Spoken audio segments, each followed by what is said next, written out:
मैं रवि कुमार, स्वागत है रेनेशा आईएएस में। चलिए आज वाताग्र उष्णकटिबंधीय चक्रवात और शीतोष्णकटिबंधीय चक्रवात के कुछ प्रमुख बिंदुओं पर हम लोग अध्ययन कर लेते हैं जहां पर आप कंफ्यूज हो रहे हैं। तो देखिए, खास करके शीतोष्ण कटिबंधीय चक्रवात को समझने के लिए आपको वाताग्र को समझना होगा। वाताग्र बहुत ही सिंपल चीज़ है और यह कॉमन घटना है, पूरी तरह से कॉमन इवेंट्स है और विशेष रूप से यह ऐसे क्षेत्रों में निर्मित होता है जहां पर संभावना होती है कि जो गर्म और ठंडी हवाएं या वायु राशियाँ, वायु समूह अगर मिलते हैं और उनके टेम्परेचर के बीच अच्छा खासा डिफरेंस होता है, तब वाताग्र निर्माण की पूरी संभावना होती है। तो अगर ऐसे क्षेत्रों पर आप ग्लोब पर विचार करें तो यहाँ तो 0 डिग्री है। यहाँ आपको पता है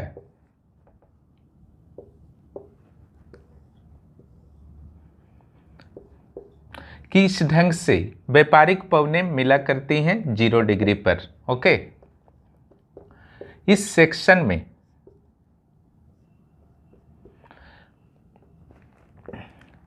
ये साउथ हेमिस्फेयर है, ये नॉर्थ हेमिस्फेयर है।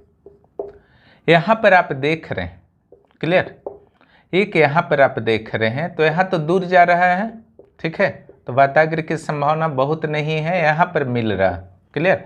वाताग्र के लिए जरूरी है कि एक रेखा के सहारे मिले, है ना। अगर आपका रोटेशनल वे में मिल रहा तो उससे भी वाताग्र नहीं बनेगा, क्लियर। एक तरफ सारी पवनें जा रही हैं तो भी नहीं बनेगा।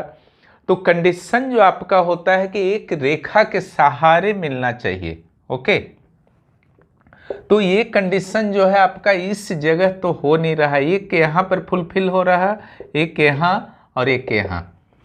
तो यहाँ पर का प्रॉब्लम क्या है, 0 डिग्री के आसपास चाहे नॉर्थ ईस्ट से आने वाली व्यापारिक पवनें हों या साउथ ईस्ट से आने वाली व्यापारिक, जिधर से पवन आ रही उधर से पवन का दिशा माना जाता है ना। तो पवन का दोनों का टेम्परेचर का डिफरेंस, जो इन दोनों पवन का टेम्परेचर का डिफरेंस काफ़ी कम होता है, इसलिए यहाँ पर वाताग्र भी जो है बहुत ही दुर्बल किस्म के बनते हैं और बनते भी हैं तो बहुत जल्दी ही समाप्त हो जाते हैं। अब रह गया यहाँ तो बनने का संभावना ही नहीं है कर्क रेखा मकर रेखा पर। ओके, तो यहाँ पर इस जोन में आपका बनने का संभावना है क्योंकि एक वायु राशि जो है आपका ध्रुवीय क्षेत्र से आता है और एक वायु राशि यहाँ पर आता है कर्क या मकर रेखा से, है ना। हम लोग इस संदर्भ में ज़्यादा बात करेंगे नॉर्थ हेमिस्फेयर में, क्योंकि चक्रवात का जो दिशा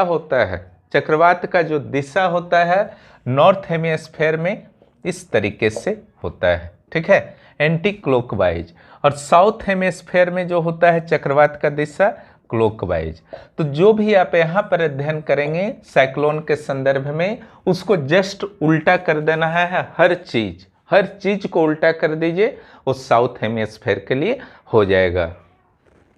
तो हम लोग नॉर्थ हेमिस्फेयर के संदर्भ में भी स्टडी करेंगे। तो वाताग्र निर्माण का सबसे बेस्ट क्षेत्र जो होता है शीतोष्ण क्षेत्र होता है, वहाँ पर वाताग्र निर्माण होता है।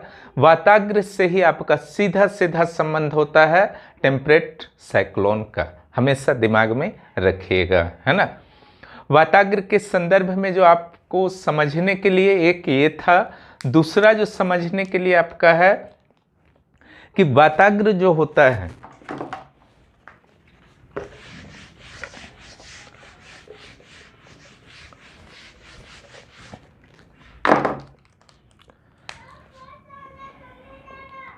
अगर ध्रुवीय हवाएं उधर से आ रही हैं और इधर से गर्म हवाएं आ रही हैं तो गर्म हवा हल्की होगी, है ना, सिंपल। ठंडी हवा जो है भारी होगी। ये आर्द्र भी हो सकती हैं, शुष्क भी हो सकती हैं। ओके, लेकिन इसके शुष्क होने की ही संभावना बेहतर है ना। तो कंडीशन क्या बनता है, ये इधर से हवा आई अगर एक रेखा के सहारे तो इधर दिशा होने का ज़्यादा संभावना है, और ये इधर से जा रही तो इधर होने का ज़्यादा संभावना है उत्तरी गोलार्ध में, है ना। तो इस ढंग से एक आपका बीच में वाताग्र किस्म का बन जाता है, जो जहाँ ठंडा और गर्म हवा मिल गया वहाँ तो वाताग्र का मैटर नहीं है, लेकिन जहाँ मिल नहीं पाया तो वहाँ पर वाताग्र बन जाता है। लेकिन ऐसा कंडीशन जब न ठंडी हवा गर्म हवा के क्षेत्र में जा पाती है, न ही गर्म हवा ठंडी हवा के क्षेत्र में जा पाती है, तो इसको कहा जाता है आपका स्टेशनरी फॉन्ट्स, अस्थाई वाताग्र। क्लियर? ये वाला जो आपका हुआ अस्थाई वाताग्र का सूचक है। क्लियर? यानी कि गर्म और ठंडी हवाएं जब मिलती हैं तो अस्थाई वाताग्र का निर्माण हो जाता है प्राइमरी तौर पर। क्लियर? उसके बाद क्या होता है, वाताग्र को नहीं समझना है कि आपका एक लाइन है ना, ये भी एक बड़ा सा मोटा सा इलाका होता है, जिसका जो आपका अगर ब्रेथ का बात कीजिए तो 5 से 80 किलोमीटर की चौड़ाई को कवर करता है। ठीक है, 5 to 80 किलोमीटर। ठंडी हवा इधर है, गर्म हवा इधर है। धीरे धीरे ठंडी हवाएं और गर्म हवाएं एक दूसरे के क्षेत्र में प्रवेश करने का प्रयास करती हैं, और इसी का परिणाम होता है कि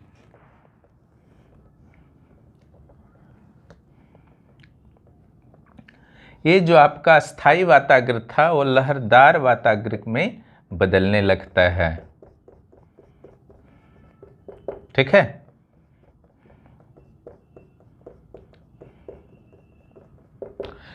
पर्किंस के अनुसार चक्रवात की उत्पत्ति भी से आप समझ जाइएगा। सिर्फ वाताग्र की उत्पत्ति को मैंने समझा रहा हूँ, हालांकि चक्रवात में आपको लिखना है वाताग्र की उत्पत्ति भी अगर आ जाता है, ऐसा आता नहीं है प्रश्न, चक्रवात की उत्पत्ति में ही लिखना। और चक्रवात मीन्स शीतोष्ण चक्रवात, TC. Okay, tropic temperate cyclone. तब क्या होता है, एक दूसरे के क्षेत्र में हस्तक्षेप करने के प्रयास में लहरदार हो जाता है ना। इसके बाद क्या होता है, माना जाता है कि ठंडी हवाएं जो हैं किसी तरह कामयाब हो जाती हैं गर्म हवाओं के क्षेत्र में प्रवेश करने में। क्लियर?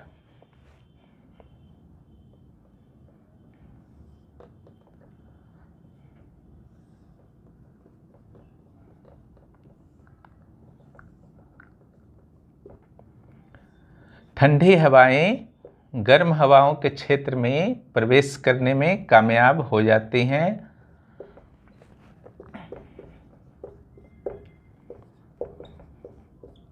उससे कुछ जो है उस दौरान गर्म हवाएं भी प्रयास करती हैं कि ठंडी हवाओं के क्षेत्र में अटैक किया जाए, और इस प्रयास में वह थोड़ा सा ऊपर उठ जाती है, क्योंकि सिंपल सा रूल है कि ठंडी हवाएं जो होती हैं भारी होती हैं, है ना।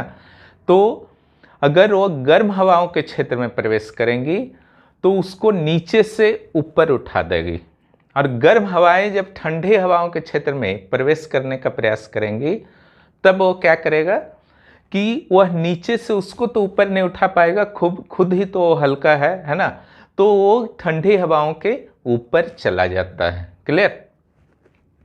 तो यहाँ पर जहाँ पर आपका गर्म हवाएं जो वाताग्र स्थायी वाताग्र बना था उसके जिस हिस्से में गर्म हवाओं ने प्रवेश करने में सफलता पाई या ठंडी हवाओं के ऊपर जाने में सफलता पाई, उससे कहा जाता है उष्ण वाताग्र।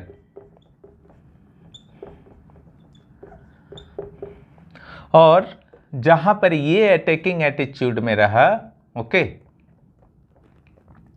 ये अटैकिंग एटीट्यूड में रहा ठंडी हवा, है ना, उसको कहा जाता है शीत वाताग्र।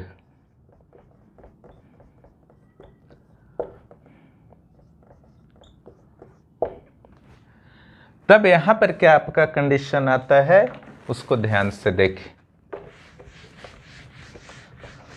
थोड़ा सा हम चक्रवात में भी इन कर जा रहे हैं, है ना।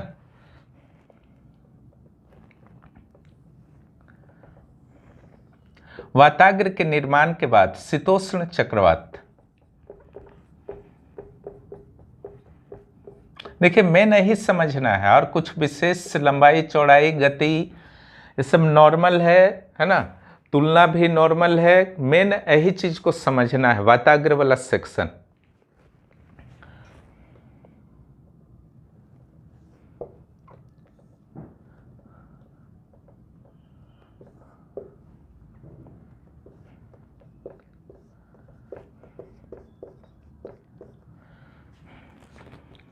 उष्ण वाताग्र ये है, शीत वाताग्र।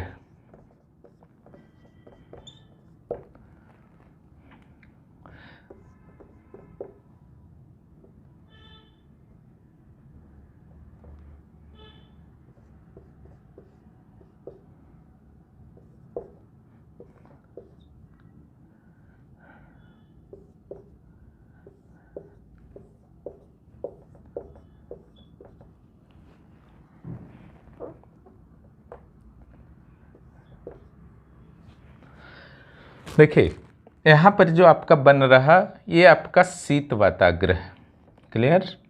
ये उष्ण वाताग्र है। क्यों ये उष्ण वाताग्र बन रहा है? ढालनुमा सतह होता है ना, पूरा आपका एक्सपेंडेड एरिया होता है, कोई रेखा नहीं होता है, जिसके एक ओर ठंडी हवाएं होती हैं, दूसरी ओर गर्म हवाएं होती हैं वाताग्र में। बस इतना ही समझ लीजिए।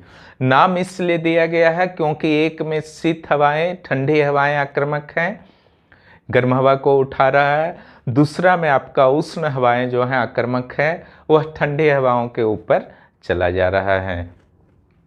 तो यहाँ पर गर्म हवा इस फॉन्ट पर, जिसके फॉन्ट इसलिए से कहा गया, ये चौड़ा भी है, ढाल भी है, 45 डिग्री के आसपास ढाल होता है पृथ्वी के लॉन्ग में, कोण बनता है 45 डिग्री के आसपास, है ना, क्योंकि उससे ज़्यादा कोण बनेगा तो वाताग्र नहीं बनेगा।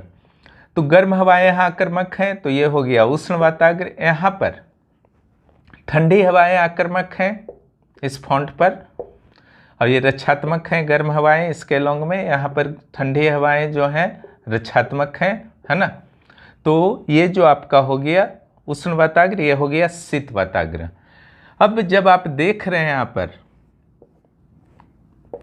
ये तो आपका हुआ उष्ण वाताग्र, ये हुआ शीत वाताग्र, लेकिन ये जोन भी एक बन रहा है और एक जोन ये बन रहा है। इसका क्या नाम है? तो इसका नाम है उष्ण वृत्तांश सेक्टर, वार्म सेक्टर। और ऊपर का जो आप देख रहे हैं ये सेक्शन, है ना, ये सेक्शन जो आप देख रहे हैं ऊपर वाला, ये जो बचा हुआ है, ये भी कौन सा सेक्टर है? Cold sector. क्यों ये वार्म सेक्टर है? क्योंकि यहाँ पर गर्म हवाएं बहा करती हैं। ये कोल्ड सेक्टर क्यों है? क्योंकि यहाँ पर ठंडी हवाएं बहा करती हैं। क्लियर? यहाँ पर यही चीज ध्यान देना है, शीतोष्ण चक्रवात का एक सामान्य रूप है ना। ये शीतोष्ण चक्रवात का सामान्य रूप है।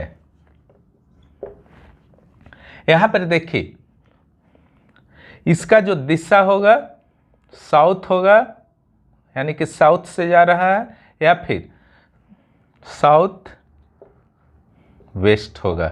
ओके, साउथ होगा या फिर साउथ वेस्ट होगा। इसके अंदर उष्ण वृत्तांश के अंदर हवा का दिशा ये होगा।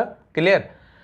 ठंडी हवा का जो आपका दिशा होगा, तो इधर जो आपका होगा ईस्ट, इधर से आ रहा ना, फिर नॉर्थ ईस्ट हो जाएगा, नॉर्थ भी लिख सकते हैं, फिर नॉर्थ वेस्ट लिख सकते हैं, फिर वेस्ट लिख सकते हैं, है ना, पश्चिम से। तो इस ढंग से दिशाओं में चेंज होता है। दूसरा आपके दिमाग में आता होगा कि ये आखिर मुड़ करके क्यों आता है हवा अंदर। क्लियर?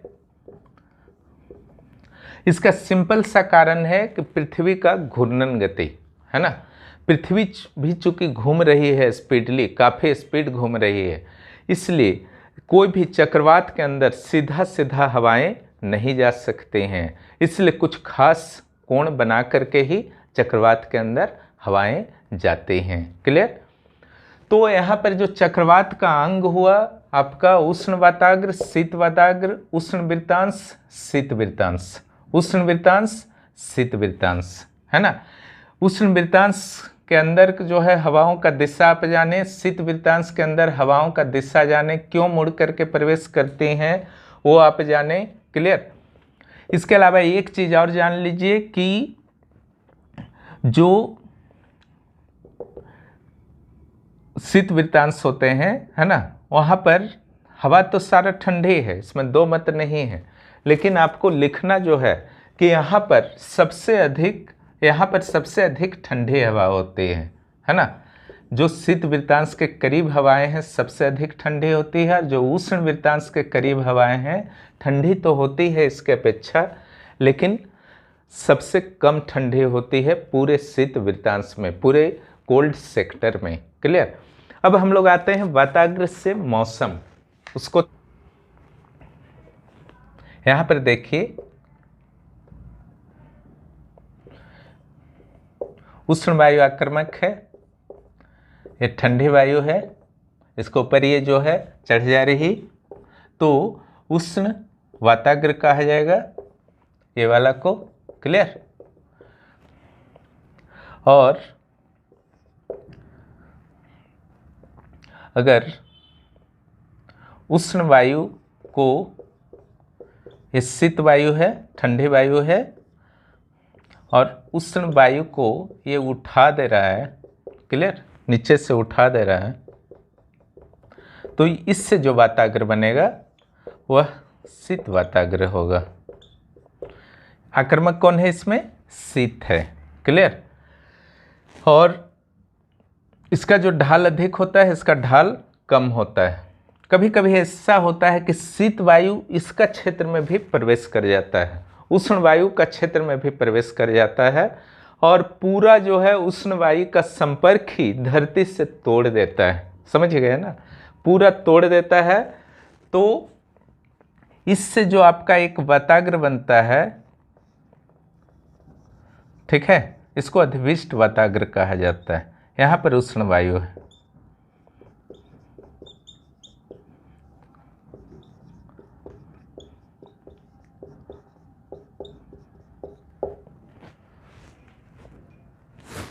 क्लियर? जब पूरा उष्ण वायु का संपर्क ही टूट जाएगा धरातल से तो क्या कहा जाएगा? आपका अधिविष्ट वाताग्र। उष्ण और शीत वाताग्र आप समझ ही गए। वाताग्र से मौसम को समझिए,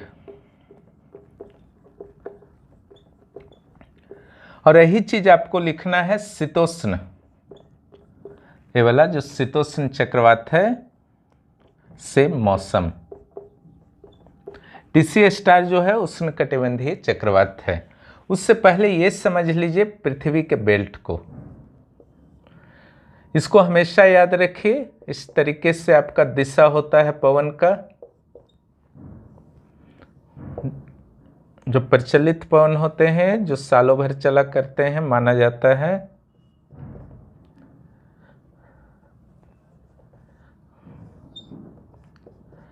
क्लियर? तो चक्रवातों की जो क्षेत्र है शीतोष्ण चक्रवात का, ये दोनों क्षेत्र स्पेशली माना जाता है ना। तो इसका दिशा जो होता है नॉर्थ हेमिस्फेयर की अगर बात किया जाए तो यहां देखिए, ये जो लाइन आप देख रहे हैं हवाओं का, इसको अगर आप सिंपली सीधा कीजिए, है ना, तो वेस्ट से ईस्ट की ओर होगा। क्लियर? इधर तो नहीं मुड़ेगा, पक्का है ना। लेकिन चूंकि उष्ण कटिबंधीय चक्रवात टीसी स्टार ये जोन में आपकी उत्पत्ति होते हैं 0 डिग्री से ऊपर, ठीक है, 0 डिग्री के आसपास नहीं उत्पन्न होते हैं।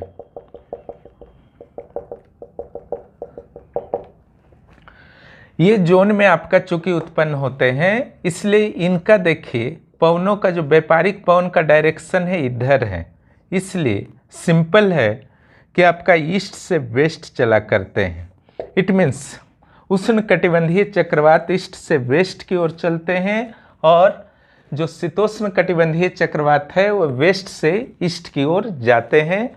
कैसे जाते हैं आपको क्लियर हो गया होगा। वो जाते हैं पछुआ पवनों के प्रभाव में, है ना, क्लियर। तो हमको सिर्फ यहाँ पर ध्यान रखिएगा इस जगह, तो इसका प्रभाव आपको यही देखने को मिलेगा। इसलिए शीतोष्ण कटिबंधीय चक्रवात वेस्ट से ईस्ट की ओर जाते हैं। इसको दिमाग में एकदम घुसा लीजिए, है ना। अब आइए,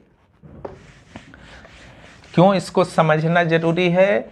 अगर ये भूल जाइएगा कि वेस्ट से ईस्ट की ओर जाते हैं कि ईस्ट से वेस्ट की ओर जाते हैं, खास करके शीतोष्ण में, वहाँ भूल भी जाइएगा तो एक पॉइंट का नुकसान होगा कि ईस्ट से वेस्ट की ओर जाते हैं उष्णकटिबंधीय चक्रवात। लेकिन यहाँ अगर भूल जाइएगा कि वेस्ट से ईस्ट की ओर जाते हैं, ठीक है, तो बहुत गड़बड़ हो जाएगा, क्लियर। तो किधर जाते हैं,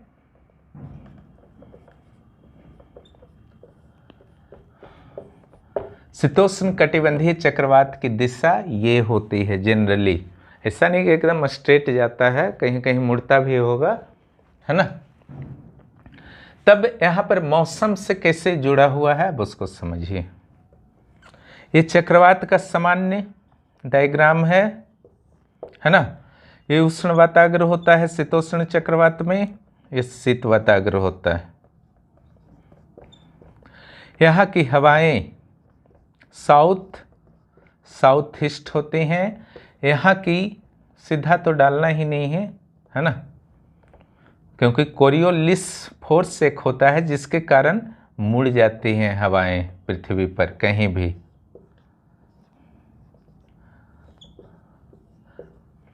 इस तरीके से सेंटर के लो प्रेशर की ओर जाती हैं, है ना।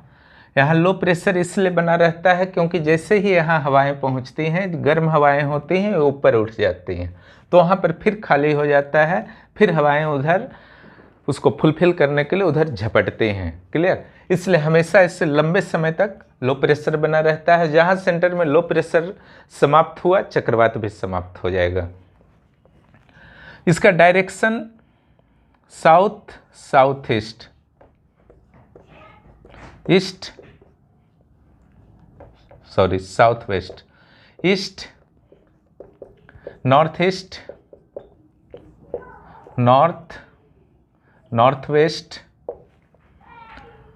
वेस्ट नॉर्थ कभी मत लिखिएगा, गलत तरीका है, वेस्ट, ओके।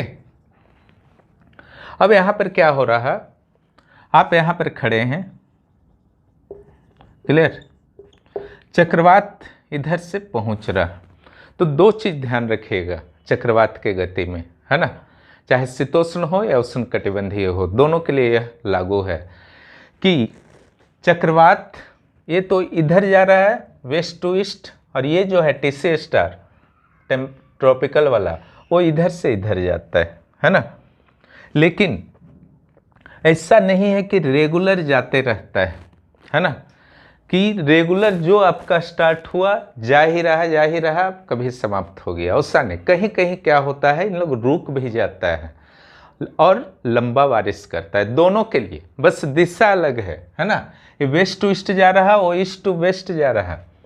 ये हम बात कर रहे हैं टीसी का, है ना, ट्रॉपिकल टेम्परेट साइक्लोन, और टीसी स्टार हुआ ट्रॉपिकल साइक्लोन जो भारत में आया करता है। तो एक चीज़ याद रखिएगा, जब जा रहा तो बीच बीच में रुकता भी है, ये इधर से इधर और ये जो है इधर से इधर, बीच में स्टॉप भी हो सकता है कुछ दिनों के लिए, वहाँ पर बारिश भी हो। और दूसरा और एक चीज़ याद रखिएगा कि ये जो नॉर्थ हेमिस्फेयर में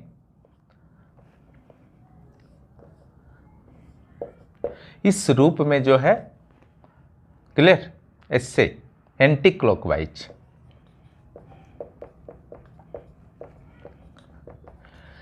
इसका जो घूर्णन है चक्रवात का एंटी क्लॉकवाइज होता है, उष्ण चक्रवात का भी घूर्णन एंटी क्लॉकवाइज होता है, और ये घूर्णन कभी नहीं रुकता है। भले एक जगह रुक जाए, वेस्ट टू ईस्ट जाना या उसका ईस्ट टू वेस्ट जाना और रुक जाए, लेकिन ये रुकेगा नहीं, है ना।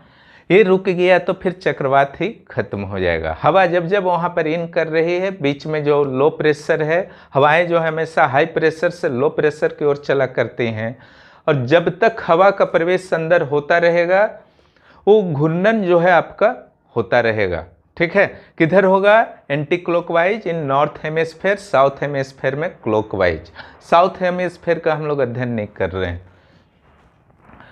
तो इधर जाना जो है रुक सकता है, एक जगह रह सकता है, लेकिन ये जो है आपका कभी नहीं रुकता है। मान लीजिए आप यहाँ पर हैं, ये चक्रवात आ रहा है, क्लियर? जैसे ही चक्रवात आएगा आप फील करेंगे कि प्रेशर जो है, टेम्परेचर जो है बढ़ता जा रहा है, प्रेशर जो है गिरता जा रहा है, क्लियर? ये सब चीज़ आपको फीलिंग आने लगेगा चक्रवात के आगमन से पूर्व ही। शीतोष्ण चक्रवात है ना, टेम्परेट साइक्लोन, ये जैसे ही आपका यहाँ तक पहुँचता है, क्लियर? ध्यान दीजिए, ये जैसे ही आपका पहुँचता है, एक केस पर हम बात करते हैं, केस कुछ भी हो सकता है, उसका गारंटी नहीं है। हम सिंगल केस पर बात करते हैं ताकि आप ज़्यादा कंफ्यूज ना हो, हालांकि केस कुछ भी संभव है ना। सिंगल केस क्या है? केस कुछ भी इसलिए संभव है क्योंकि ये रेगुलर राउंड कर रहा है। जब ये आपके तक पहुंचा तो हो सकता है आप यहाँ पर आप रहें, ठीक है, या यहाँ रह सकते हैं, यहाँ रह सकते हैं, यहाँ रह सकते हैं, लेकिन मान लीजिए कि ये यहाँ पर आया और इस कंडीशन में आप आए, क्लियर? आप यहाँ पर पहुँच गए, जब चक्रवात जस्ट आपके पास पहुँचा, आपके एरिया में पहुँचा, तो आप इस जगह भेंट हुआ चक्रवात से, घूमता हुआ चक्रवात से, तब आपको क्या फील होगा कि हवाएं जो हैं ईस्ट से चल रही हैं, क्लियर? सिंपल दिख रहा है, ईस्ट से चल रहे हैं, लेकिन ये जो है मुड़ रहा है, घूम रहा है ना, रिवॉल्व कर रहा है ना, ऐसे ऐसे। थोड़ी देर बाद आपको फील होगा उष्ण वाताग्र के क्षेत्र में आप प्रवेश कर गए हैं। उसके बाद फील होगा आप का हवा जो है दिशा जो है साउथ और साउथ वेस्ट दिशा हो गया, साउथ और साउथ वेस्ट दिशा की ओर हवाएं जो हैं चलना शुरू कर दी गई, क्योंकि आप जब चक्रवात ऊपर गया तो आपका कंडीशन अब यहाँ पर आ चुका है। पहले यहाँ आया उष्ण वाताग्र पर, तो उष्ण वाताग्र में जो जो फीलिंग आता है वो सारा फीलिंग आपको होगा वर्षा वर्षा से रिलेटेड। फिर आप आ जाएंगे उष्ण वृत्तांश में, है ना, तब आपको हवाओं के डायरेक्शन में स्पष्ट चेंजिंग फील होगी कि साउथ और साउथ वेस्ट की ओर से अब हवाएं चलने लगी हैं। जब यहाँ पर आप थे तो ईस्ट से हवाएं चल रही थी।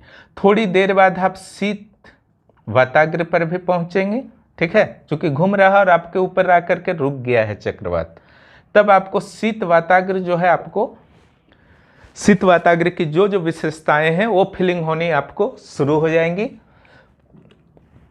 और उसके बाद यहाँ पर जब आप घूम के आ जाएंगे, चक्रवात रुका हुआ है, कल्पना कीजिए, जब यहाँ पर आप पहुँच गए तब ये जो हवाएं हैं, जो डायरेक्शन साउथ और साउथ वेस्ट आप देख रहे थे, वे वेस्ट हो जाती हैं।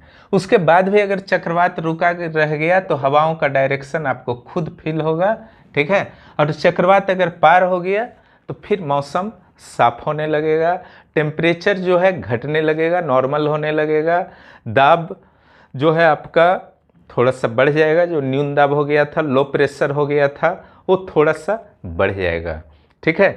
तो ये तो आपका सिंपल मैंने बता दिया। अब ये समझिए कि क्या होता है। यहाँ तो आपको फील हो गया कि ईस्ट से हवा चल रहा है, लेकिन जब आप उष्ण वाताग्र पर आते हैं तो उष्ण वाताग्र से रिलेटेड जो भी आपने पढ़ा था मौसम का विशेषता, क्या था विशेषता? कि उष्ण वाताग्र में उष्ण हवाएं जो हैं आक्रामक होती हैं और वो खुद ही ऊपर चढ़ जाती हैं ठंडी हवाओं का। चूँकि वो खुद ही ऊपर ठंडी हवाओं का चढ़ती हैं, और अगर शुष्क है, यानी कि उष्ण हवा जो है ऐसा नहीं कि वर्षा ही कर देगा, उसमें आर्द्रता है ही नहीं, तो वर्षा कहाँ से करेगा? तो वर्षा नहीं करेगा। थोड़ा बहुत आर्द्रता है तो ज़्यादा ऊंचा जाएगा वाताग्र में चढ़ चढ़ के, है ना, तब आपका वर्षा होगा। और बहुत ज़्यादा आपका उसमें है आर्द्रता तो कम ऊंचाई में ही वर्षा हो जाएगा।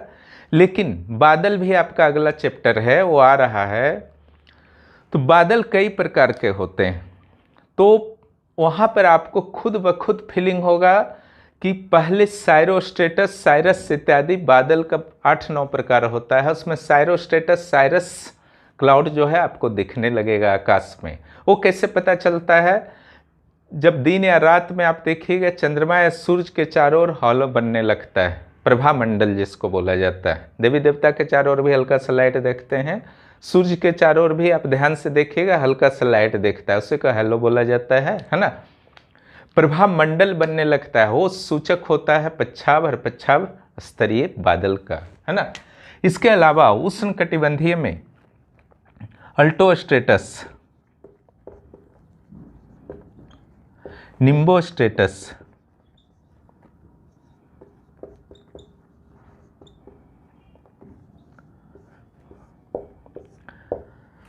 जैसे बादलों का निर्माण होता है ना। इस सब बादल का क्या विशेषता है? ये हल्की वर्षा होता है लंबा समय तक।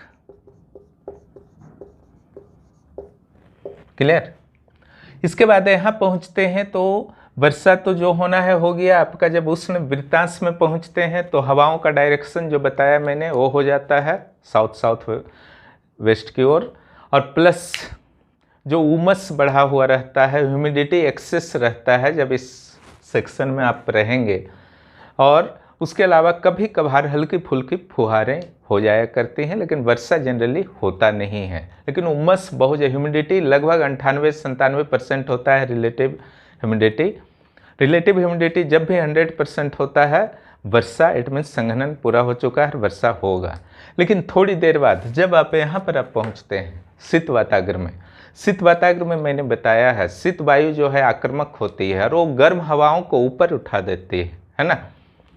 जब गर्म हवाओं को तेजी से ऊपर उठाया जाता है तो निश्चित रूप से वर्षा की काफ़ी संभावना होती है, लेकिन शर्त यहाँ पर भी है हवाओं में आर्द्रता होनी चाहिए, है ना। नहीं तो जितना भी ऊपर उठ जाएगा जो आपका वर्षा तो होने वाला नहीं है। लेकिन मान लीजिए कि आर्द्र हवाएं हैं, है ना, चक्रवात के साथ हैं, तो आर्द्र हवाओं की स्थिति में शीत वाताग्र में क्यूमुलोनिम्बस, कपासी वर्षा मेघ,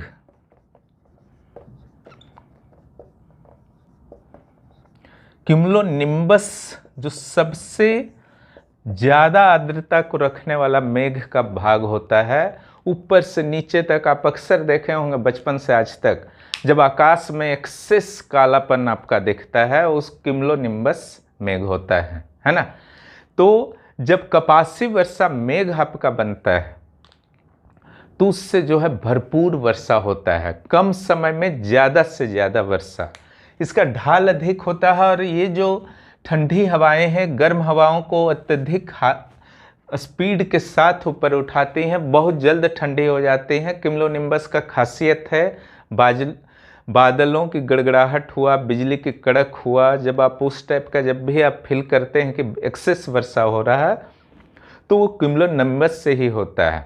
और शीत वाताग्र में उसी टाइप का वर्षा का अनुभव होता है।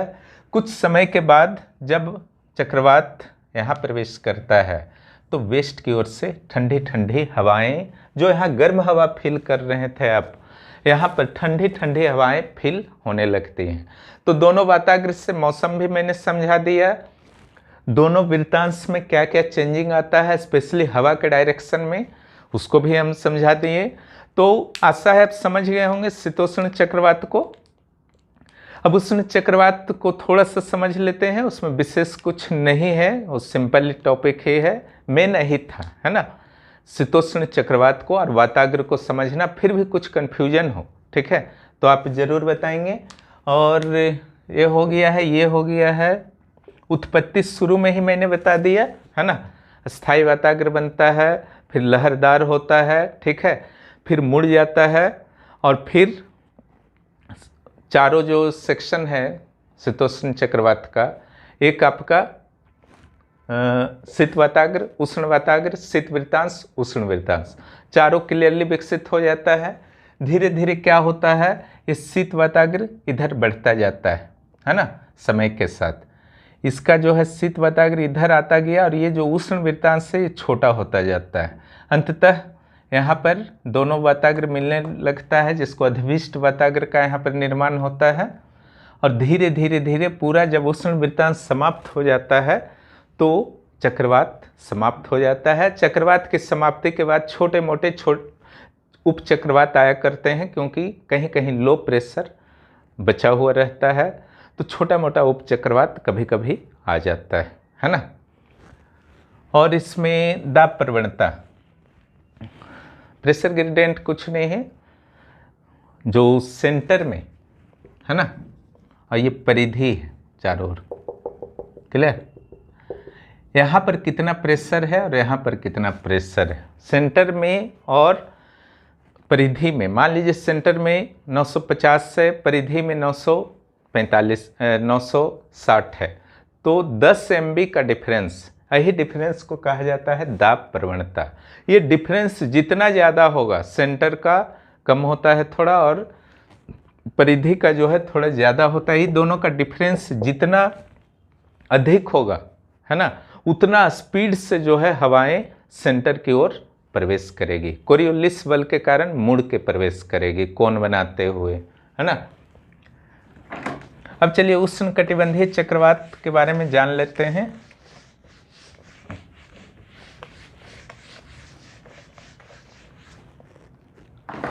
उष्णकटिबंधीय चक्रवात जो आपका है ट्रॉपिकल साइक्लोन, इसके बारे में सबसे इंपॉर्टेंट चीज यह जानिए कि यह दोनों गोलार्धों में 5 डिग्री से 15 डिग्री 0 डिग्री के आसपास नहीं उत्पन्न होता है, क्योंकि चक्रवात के लिए घूमना जरूरी है हवाओं का, और कोरियोलिस फोर्स जो है 0 डिग्री के आसपास नहीं पाया जाता है, क्योंकि पृथ्वी जब घूमती है तो 0 डिग्री के आसपास जो है घूर्णन टाइप का हवाओं में, पानी में, सब घूर्णन टाइप का बल को क्रिएट नहीं कर पाती है।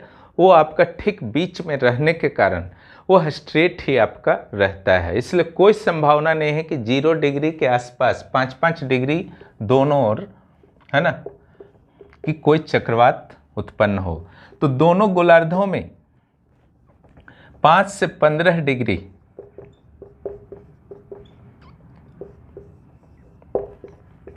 के बीच ट्रॉपिकल साइक्लोन की उत्पत्ति होती है। समुद्र में जहाँ पर 27 डिग्री के आसपास टेम्परेचर हो वहाँ उत्पत्ति होता है।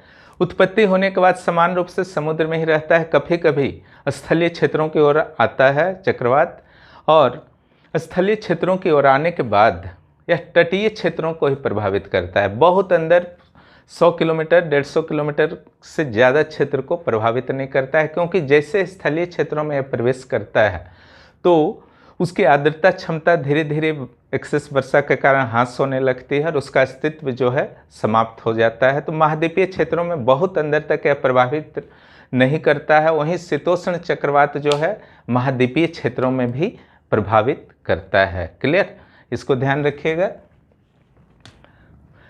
उष्णकटिबंधीय चक्रवात का उत्पत्ति आप समझ गए। इसका अगर ये देखिएगा, इसका अध्ययन जो है बहुत ज़्यादा नहीं हो सका है, उसके अपेक्षा यह आकार में बहुत छोटा होता है। उष्णकटिबंधीय चक्रवात, शीतोष्णकटिबंधीय चक्रवात 10 लाख किलोमीटर स्क्वायर तक का उसका क्षेत्रफल हो सकता है, लेकिन ये छोटे छोटे बनते हैं, समुद्रों में क्रिएट होते हैं, लेकिन ये घातक ज़्यादा होता है, इसका स्पीड ज़्यादा होता है उसके अपेक्षा, है ना। इस चीज़ को ध्यान रखिएगा। इसके बहुत टाइप्स हैं, कुछ सिंपल एकदम चक्रवात होते हैं जिसका स्पीड काफ़ी कम होता है, लेकिन कुछ सुपर स्टॉर्म के किस्म के होते हैं, हरिकेन, टाइफून, है ना, और जो भारत में बंगाल या गुजरात तट इत्यादि में आया करते हैं, तो सब भी हाई स्पीड में आप शामिल कर सकते हैं। आपने मानसून में देखा होगा, मानसून सीजन में कभी कभी लगातार वर्षा होता है, तो वह अवदाबों के कारण ही होता है। जब बहुत ज़्यादा गर्मी पड़ता है, लो प्रेशर हो जाता है, तब समुद्र में जो कुछ छोटे छोटे चक्रवात उत्पन्न हो जाते हैं और उसमें अत्यधिक आर्द्रता होता है और वे स्थल भाग की ओर प्रवेश कर जाते हैं, तो खास करके तटीय क्षेत्रों में अवदाबों के कारण वर्षा हो जाती है। अगर आप इसकी सामान्य संरचना को देखें तो बीच में एक आई होता है, चक्षु। इसका कोई डिवीजन नहीं होता है वाताग्र टाइप का, हर जगह समान वर्षा, तापमान समान, दाब समान, सब चीज समान होता है, ठीक है। और इसका जो आपका दाब होता है, दाब प्रवणता जो अभी समझाएं, और यहाँ का जो दाब होता है इसमें बहुत ज़्यादा डिफरेंस होता है। क्लियर? क्या होता है, उसके अपेक्षा ज़्यादा डिफरेंस होता है, इसलिए इसमें बहुत स्पीड के साथ यह घूमता है। स्पीड के साथ यह जो है आपका वेस्ट से ईस्ट की ओर चला करता है, जस्ट उसका उल्टा डायरेक्शन में। हालांकि जो इसका घूर्णन गति है सेम है ना, एंटी क्लॉक वाइज, ये उल्टा डायरेक्शन में नहीं है उसका, है ना। वो जहाँ शीत ऋतु में ज़्यादा प्रभावी होता है या ग्रीष्म ऋतु में ज़्यादा उत्पन्न होता है और प्रभावी होता है। जितना भी चक्रवात आप देखते हैं वह मार्च से अक्टूबर तक में ही भारत में आता है। शीत ऋतु में बहुत ज़्यादा यहाँ पर नहीं के बराबर चक्रवात आते हैं, स्थानीय छोटे मोटे चक्रवातों को छोड़ दीजिए तो सामान्य रूप से नहीं आते हैं। क्लियर? इसलिए लेकिन जो आपका टेम्परेट साइक्लोन है वो शीत ऋतु में ही मुख्य रूप से आया करते हैं। तो अगर इसका मौसम का बात कीजिएगा तो वही डिफरेंस है, हर जगह जो है भरपूर वर्षा इससे होता है। ऐसा नहीं कि कोई सेक्टर बटा हुआ है, उष्ण वृत्तांश में अलग वर्षा होगा, शीत वृत्तांश में अलग वर्षा होगा, वो नहीं। जहाँ पर ये जा रहा वहाँ पर जो है हर सेक्शन में जो है समान रूप से लगभग वर्षा होता है। हालांकि एक सेक्टर ऐसा है जहाँ पर वर्षा नहीं होता है ना, वो आपका सेक्टर है आई, है ना, यानी कि जो चक्रवात का चक्षु है, ठीक है, 40 किलोमीटर के आसपास का इसका व्यास होता है। यहाँ पर जब आप हैं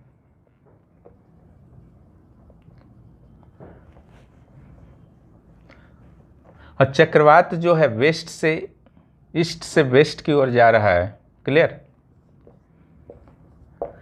तब आपको पहले फील होगा कि भरपूर वर्षा हुआ। वही पछाव स्तरीय मेघ दबाव का गिर जाना, तापमान का बढ़ जाना, जो वहाँ पर फीलिंग होता है यहाँ पर भी फीलिंग होता है। पहले आपको भरपूर वर्षा देखने को मिलेगा। क्लियर? उसके बाद जब इस जोन से आप इस जोन में आ जाएंगे, हवाएं एकदम शांत हो जाएगी, टेम्परेचर बहुत ज़्यादा रहेगा लेकिन दबाव जो है बहुत कम रहेगा। ये सब फीलिंग आपको आएगा, लेकिन वर्षा यहाँ पर नहीं होता है, ठीक है।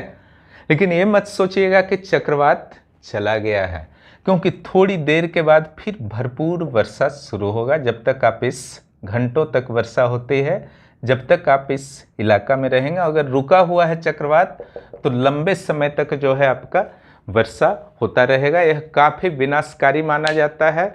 तो जब तुलना करना होगा आपको उष्णकटिबंधीय और शीतोष्णकटिबंधीय चक्रवात में, तो जो जो विशेषता बताया गया है उन्हीं विशेषताओं के आधार पर तुलना आप कर सकते हैं।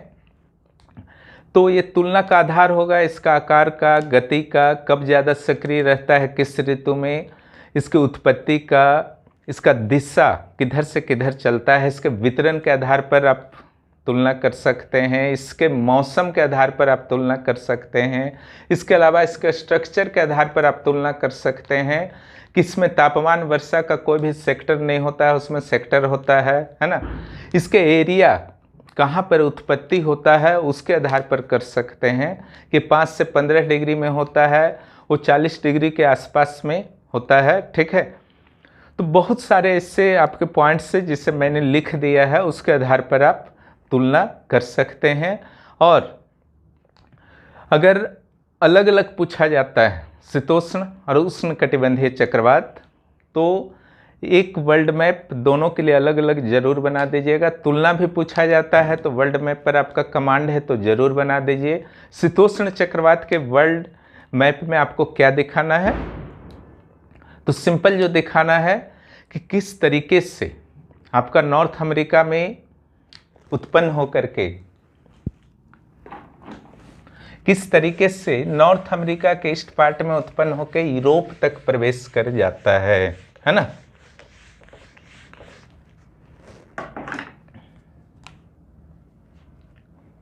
वर्ल्ड मैप के लिए ज़्यादा परेशान नहीं हुई, बस प्रैक्टिस कीजिए। क्लियर? ये आपका स्ट्रक्चर मैंने अभी बताया है 0 डिग्री, 23.5, 23.5। क्लियर? यहाँ पर अफ्रीका से शुरू कर सकते हैं, सबसे इजी है ना।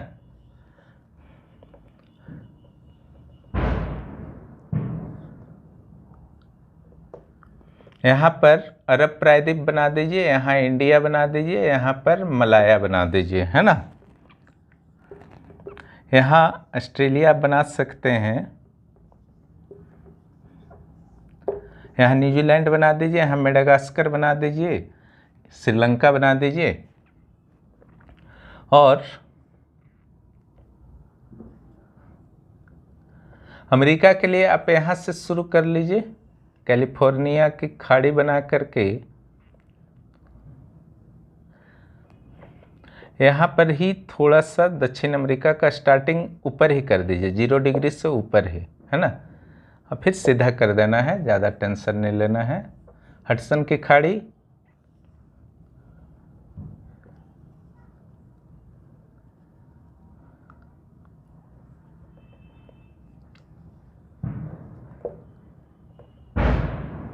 फॉकलैंड बना दीजिए यहाँ पर, है ना। यूरोप बनाने में थोड़ा सा समस्या तो आएगा, लेकिन विशेष समस्या नहीं है। यहाँ पर ब्लैक सी बना दीजिए। यूरोप के ऊपर जस्ट जो है यहाँ पर जो रेड सी देख रहे हैं, इसी के ऊपर स्कैंडिनेविया को बना दीजिए, और इंडिया के ठीक ऊपर ऊब की खाड़ी बना करके इधर जो है जापान, कोरिया प्रायद्वीप, जापान, फिलीपींस वगैरह बना सकते हैं। ठीक है, यहाँ ब्रिटेन को बना सकते हैं, यहाँ आप ग्रीनलैंड को बना सकते हैं। क्लियर? आइसलैंड को बना दीजिए, तो आपका काम भर जो है बन जाएगा। क्लियर? अब यहाँ पर मान लीजिए कि आपको बताना है कि शीतोष्ण चक्रवात, तो फिर कोई मैटर नहीं रह जाएगा। यहाँ से यहाँ तक आपका शीतोष्ण चक्रवात एक यहाँ से यहाँ तक यूरोप का मिडिल तक चला जाता है ना। दूसरा जो आपका यहाँ उत्पन्न होता है, क्लियर, वो इधर से अमेरिका के ईस्ट वेस्ट कोस्ट तक पहुंच जाता है। तो इस शीतोष्ण चक्रवात का 1 नंबर और ये 2 नंबर दिखा दिए। अब रहा बात आपका उष्णकटिबंधीय चक्रवात का, तो ये तो इसके आसपास 5-5 डिग्री को छोड़ करके ध्यान रखिएगा, है ना। और ये जो आपका उत्पत्ति होता है इस क्षेत्र में हो गया, इंडिया के दोनों ओर दिखा दीजिएगा। यहाँ टाइफून वगैरह है ना, और इस जगह भी थोड़ा बहुत प्रभाव डाल देता है। और इस जगह जो आपका है इस सब में भी आपका चक्रवात आया करता है। कुछ पार्ट जो है आपका ऑस्ट्रेलिया भी प्रभावित रहता है। ऐसे सब दिखा देना है, 4-5-6 क्षेत्र, है ना। बहुत सिंपली दिखाइए लेकिन सही दिखाइए, है ना। ऐसा नहीं कि एकदम आपका एक्यूरेट ही बन जाएगा, उसका कोई ज़रूरी नहीं है, सिंपल ही दिखाइए। तो यहाँ पर आपको जो है वाताग्र को समझिएगा तो शीतोष्ण चक्रवात समझिएगा। वाताग्र में भी उसका मौसम, जो हाँ मौसम आप शीत वाताग्र उष्ण वाताग्र में समझे, यहाँ पर शीतोष्ण चक्रवात में सेम टू सेम उतार दीजिए। उसमें बस कौन सा बादल बनता है, क्या बनता है, वर्षा कैसे होता है, वही सब चीज़ को आपको बताना है। तीव्र होता है या लंबा समय तक होता है, और कौन सा बादल बनता है। थोड़ा बहुत आपका उष्ण वृत्तांश और शीत वृत्तांश में हवा का डायरेक्शन को स्पेशली बता देना है, वही हो गया मौसम। हालांकि फुहार वगैरह लिख सकते हैं उष्ण वृत्तांश में। और इसका वर्षा तो सिंपल है, जो शुरू में आपका बादल बनता है पच्छावस्तरीय, वही सब लिख दीजिए, है ना। उसके बाद डायरेक्ट क्यूमुलोनिम्बस बादल लिख दीजिए, कपासी वर्षा उष्णकटिबंधीय चक्रवात का, क्योंकि वहाँ पर तीव्र वर्षा होता है। खास करके जब पहाड़ मिल जाता है, पहाड़ से टकरा के ज़्यादा वर्षा होता है। यहाँ वाताग्र से नहीं आपका होता है। हरिकन टोर्नेडो जो है खतरनाक उष्णकटिबंधीय चक्रवात माना जाता है। टोर्नेडो जो है स्पेशली अमेरिका से संबंधित है ना, कीप आकार का होता है। कीप जो होता है बहुत 800 किलोमीटर तक उसका स्पीड होता है। तो उसके साथ जो है बड़े बड़े चट्टान के टुकड़े, है ना, यहाँ तक कि वाहन वगैरह भी कभी कभी साथ में घूमने लगते हैं। टोर्नेडो का मेन आपका ये है कि वो नीचे से जा रहा या ऊपर से जा रहा। अगर नीचे से जा रहा है तो खतरनाक है, ऊपर से चला गया तो कोई खतरा नहीं है। हरिकेन भी जो है आपका, या हरिकेन टाइप का इंडिया में आता है, या टाइफून है जापान चाइना में, ये सब भी काफ़ी स्पीड है, टोर्नेडो से थोड़ा ही बहुत कम स्पीड है, लेकिन स्ट्रक्चर जो है सबका सिंपल रहेगा, है ना। इसके बारे में बहुत ज़्यादा अध्ययन नहीं किया जा सका है। यहाँ पर चक्षु होता है हरिकेन का, टोर्नेडो का केवल स्ट्रक्चर जो है थोड़ा सा अलग होता है ना, कीप आकार का। लेकिन बाकी जितने भी चक्रवात हैं सिंपल स्ट्रक्चर होता है, जो इंडिया में खास करके आते हैं इसी टाइप का स्ट्रक्चर होता है ना।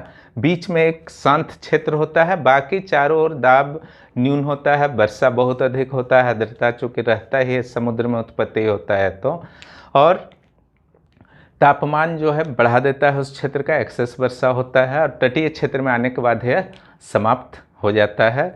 इसके दिशा उषा के बारे में थोड़ा सा अच्छे तरह से स्टडी कर लीजिए, और कोई भी कन्फ्यूजन हो तो ज़रूर बताइए, फिर उसको दूर करने का प्रयास किया जाएगा।